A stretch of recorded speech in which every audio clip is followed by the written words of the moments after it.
সম্মানিত দূরে এবং কাছের ভাই বন্ধুরা, আসসালামু আলাইকুম। আপনারা কেমন আছেন? আশা করি সবাই ভালো আছেন। আমিও আপনাদের দোয়াতে অনেক ভালো আছি। তো সম্মানিত ভাইরা, আজকের ভিডিওটি করার মূলত উদ্দেশ্য হচ্ছে মাছি পোকা নিয়ে। এই মাছি পোকা ক্ষতি করে না মাছি পোকার ডিম এবং লার্ভা কোনটা আমাদের ক্ষতিকারক, এই বিষয়ে আজকে আপনাদেরকে কথা বলবো। সম্মানিত ভাইরা, আমরা অনেকে ফসল চাষ করে থাকি। এই শীতের শেষে গরম যখন আসে, এই সময় কিন্তু বিভিন্ন ধরনের পোকামাকড়ের উপদ্রবটা বেড়ে যায়, কারণ এই সময় কিন্তু কোনো বৃষ্টিপাত কম হয়। এই সময় কিন্তু বিভিন্ন ধরনের ফসলের পোকামাকড় বেড়ে যায়, তার মধ্যে কিন্তু মাছি পোকাটা কিন্তু অনেক পরিমাণে বেড়ে যায়, যা ফসলে কিন্তু অনেক ক্ষতি করে থাকে এবং এর ক্ষতি এমন পরিমাণে করে যে ফসলের কিন্তু অর্ধেক ফলন কিন্তু নষ্ট করে দেয় এই মাছি পোকা। তো সম্মানিত ভাইয়েরা, এই মাছি পোকা নিয়ে কিন্তু আমি আজকে ভিডিও করতাম না, কারণ এর আগে কিন্তু আমার একটি মাছি পোকা নিয়ে ভিডিও করা আছে এবং ভিডিওতে বিভিন্ন একটি কীটনাশকের কথা বলা হয়েছে। সেই কীটনাশকটি হচ্ছে বায়ার কোম্পানির ভায়োগো। কেননা অনেক চাষি ভাইয়েরা আমাকে কমেন্টস করেছে, আবার অনেকে ফোন করে বলেছে যে ভায়োগো ব্যবহার করার ফলে তো জমি থেকে মাছি পোকা দূর হচ্ছে না, জমিতে অনেক মাছি পোকা দেখা যাচ্ছে।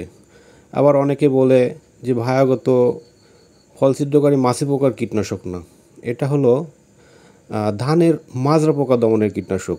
তো সম্মানিত ভাইয়েরা, আমি আপনাদেরকে এই বিষয়টি আজকে ক্লিয়ার করে দেব। সেটা হচ্ছে ভায়োগো এটা কোনো পোকা দমনকারী কীটনাশক না, এটা পোকার লার্ভা এবং ডিম ধ্বংসকারী একটি কীটনাশক। কেননা একটি জমিতে কিংবা একটি ফল গাছে মাছি পোকা প্রথমত কিন্তু একটি ফলের উপরে ডিম ছেড়ে দেয়। এই ডিমের থেকে যে বাচ্চা তৈরি হচ্ছে, এই বাচ্চাটা কিন্তু ফলের মধ্যে গিয়ে এটা পোকা হয়ে যাচ্ছে এবং এটা পচে যাচ্ছে। তো ভায়োগো এই ডিম এবং লার্ভা ধ্বংস করে দেওয়ার একটি কীটনাশক। সম্মানিত ভাইয়েরা, আমরা ভায়োগো কীভাবে ব্যবহার করব? এই ভায়োগোটি যখন আমরা জমিতে স্প্রে করব, প্রতি পার লিটার পানিতে 1/2 মিলি করে যখন স্প্রে করব, তখন কিন্তু একটি ফলের গা ধুয়ে যাচ্ছে। তো যখন ফলের গাটি ধুয়ে যাচ্ছে, তখন কিন্তু এর যে কেমিক্যালটা রয়েছে, এই কেমিক্যালটা কিন্তু ফলের ভিতরে পানির মাধ্যমে যেখানে মাছি পোকা আল মেরেছে এবং ডিম ছেড়েছে, এখানে কিন্তু ওটা পৌঁছে যাচ্ছে।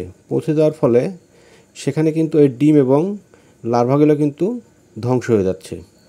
তো সম্মানিত ভাইরা, এখন আপনারা বিবেচনা করুন, তো জমিতে পোকা থাকুক, কিন্তু পোকা আপনার জমিতে আল মারতেছে, এই আলে যদি ডিম এবং লার্ভাগুলো যদি কোনো কাজ না করে, তাহলে কিন্তু আপনার ফসলের কোনো ক্ষতি হবে? আপনারা এখন আমাকে বলবেন এবং অবশ্যই কমেন্ট করবেন। কেননা ভায়োগো এমন একটি কীটনাশক যেটা আপনি জমিতে ব্যবহার করলেন, আজকে ব্যবহার করার পরে এটা কিন্তু কার্যকারিতা থাকবে 15 দিন পর্যন্ত। কেননা এই 15 দিনে আপনার ফসলে যখন মাছি পোকা যখন কোনো আল মারবে, তখন কিন্তু এর যে ডিম এবং লার্ভা 15 দিন পর্যন্ত কোনো কাজ করবে না। কেননা এটা জমিতে পাহারাদার হিসেবে কাজ করবে। কেননা ভায়োগোকে কিন্তু জমির পাহারাদার হিসেবে বলা হয়েছে এবং এই 15 দিনে আপনার জমিতে কোনো ফল ছিদ্রকারী মাছি পোকার আক্রমণ থাকলেও কিন্তু এর কোনো ক্ষতির ইফেক্ট কিন্তু আপনার ফসলে পড়বে না। তো সম্মানিত ভাইয়েরা, আপনারা যারা এর আগেও ভিডিও দেখছেন, তারা অবশ্যই এই ভিডিওটি দেখলে ক্লিয়ার হবেন। কেননা ভায়োগো ব্যবহারের ফলে আপনার ফসলকে কিভাবে প্রোটেক্ট করতেছে এবং পরবর্তীতে আর কোনো ক্ষতি এগুলো কিন্তু আর হচ্ছে না। তো সম্মানিত ভাইয়েরা, আপনারা অবশ্যই চাষাবাদের সাথে রয়েছেন, এই পোকামাকড় দমন করার থেকে পোকামাকড় যে ডিম এবং লার্ভা ধ্বংসকারী একটি যে কীটনাশক, এগুলো কিন্তু আপনারা বেশি ব্যবহার করবেন। কেননা এটা আপনার পোকা থেকে কিন্তু পোকার ডিম এবং লার্ভা ধ্বংস করতে পারলে কিন্তু ফসল কিন্তু বেশি সুরক্ষিত থাকবে এবং এগুলো কিন্তু কোনো ক্ষতি হবে না। তো সম্মানিত ভাইয়েরা, আপনারা যারা ভিডিওটি দেখলেন, ভিডিওটি দেখে কেমন হলো এই বিষয়টা আমাদের অবশ্যই কমেন্টে জানাবেন। আর যদি আমার কথাগুলো যদি ভালো লেগে থাকে অবশ্যই আমার চ্যানেলটি সাবস্ক্রাইব করবেন। ধন্যবাদ সবাইকে।